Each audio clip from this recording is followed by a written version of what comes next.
जय हिंद। गोल्ड की प्राइस अगर इसी स्पीड से बढ़ती रहे तो आने वाले 5-7 सालों में मिडिल क्लास के लिए गोल्ड खरीदना एक लग्जरी बनकर के रह जाएगा। जिस चीज को आज हम शादियों में, फेस्टिवल्स में नॉर्मल ट्रेडिशन समझ कर खरीद लेते हैं, फ्यूचर में वो रिच लोगों की सिर्फ इन्वेस्टमेंट बनकर के रह जाएगी। अब सवाल ये है कि गोल्ड की प्राइस आखिर इतनी तेजी से क्यों बढ़ रही है। हाल ही में आपने देखा होगा कि 10 ग्राम गोल्ड का रेट 1,35,000 से ज्यादा हो गया था। इसके पीछे सिर्फ ज्वेलर्स का प्रॉफिट नहीं है, ये global politics, economy and world power का एक डीप गेम चल रहा है। इस वीडियो के एंड तक आप समझ जाएंगे कि ये गोल्ड का प्राइस बढ़ना कोई कोइंसिडेंस नहीं है, ये वर्ल्ड वॉर लेवल का इकोनॉमिक वॉर का एक साइलेंट सिग्नल है। How long can gold's record-breaking streak continue? In recent days, the precious metal has surged past $4,000 an ounce for the first time ever. Gold companies earning a lot of money right now. Absolutely. The margins are as fantastic as I've ever seen in my career. Gold closing above $4,000. Reaching heights it has never seen. The price of gold hit $4,000 a troy ounce for the first time. दोस्तों, अभी के situation को समझने के लिए इतिहास में हमें थोड़ा पीछे जाना पड़ेगा।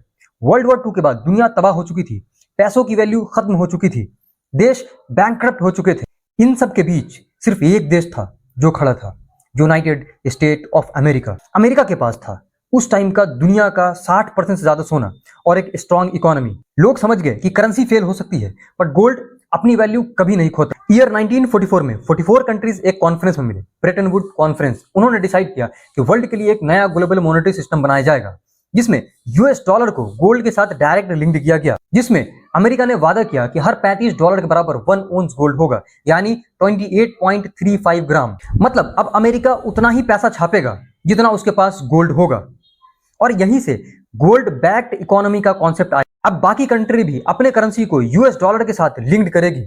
अब अगर किसी भी कंट्री को गोल्ड चाहिए तो उसे पहले यूएस डॉलर लेना होगा, उसके बाद उसको गोल्ड मिलेगा। और इसी कॉन्फ्रेंस में 2 पावरफुल इंस्टीट्यूशन का गठन हुआ, आईएमएफ और वर्ल्ड बैंक। और इसी के बाद यूएस डॉलर पूरे दुनिया का सबसे स्ट्रॉन्ग करेंसी बनकर के उभरा। 1960s में अमेरिका वियतनाम के साथ वॉर में घुस गया, जहां बिलियंस ऑफ डॉलर वॉर और वेलफेयर पे खर्च हो रहे थे। कई देश अमेरिका के ऊपर शक करना शुरू किया कि क्या सच में अमेरिका के पास उतना गोल्ड है जितना उसने पैसा छापा है। फिर शुरू हुआ पैनिक, देशों ने अपने डॉलर के बदले गोल्ड मांगना स्टार्ट कर दिया, जिससे अमेरिकन गोल्ड रिजर्व तेजी से गिरने लगा और डॉलर के ऊपर विश्वास घटने लगा। 15 अगस्त 1971 अमेरिकन प्रेसिडेंट रिचर्ड निक्सन ने एक हिस्टोरिक स्टेटमेंट दिया, आज से डॉलर को गोल्ड में कन्वर्ट नहीं किया जाएगा। यहां से ब्रेटन वुड सिस्टम कोलैप्स हो गया। डॉलर अब किसी गोल्ड से बैक्ड नहीं थी, करेंसीज अब डिमांड एंड सप्लाई के हिसाब से फ्लोट हो रहा था। और तब से आज तक गोल्ड को एक सेफ हेवन एसेट माना जाता है। हिस्ट्री हमें क्लियर पैटर्न दिखाती है, दुनिया में जब भी डर, वॉर या अनसर्टेनिटी होती है, गोल्ड की वैल्यू स्काई रॉकेट हो जाती है। जैसे gulf war and middle east conflict, या फिर 2008 का फाइनेंशियल क्राइसिस, या फिर रीसेंट एग्जांपल की अगर मैं बात करूं तो 2022 में रसिया एंड यूक्रेन का वॉर। इन सभी सिचुएशन में गोल्ड की प्राइस स्काई रॉकेट हो जाती है। सिंपल फॉर्मूला है, दुनिया जब भी अनस्टेबल होती है लोग गोल्ड की तरफ भागते हैं। सोना मतलब सेफ्टी, सर्वाइवल। क्या आपके मन में कभी यह ख्याल आया है कि आखिर इस दुनिया में टोटल कितना गोल्ड है?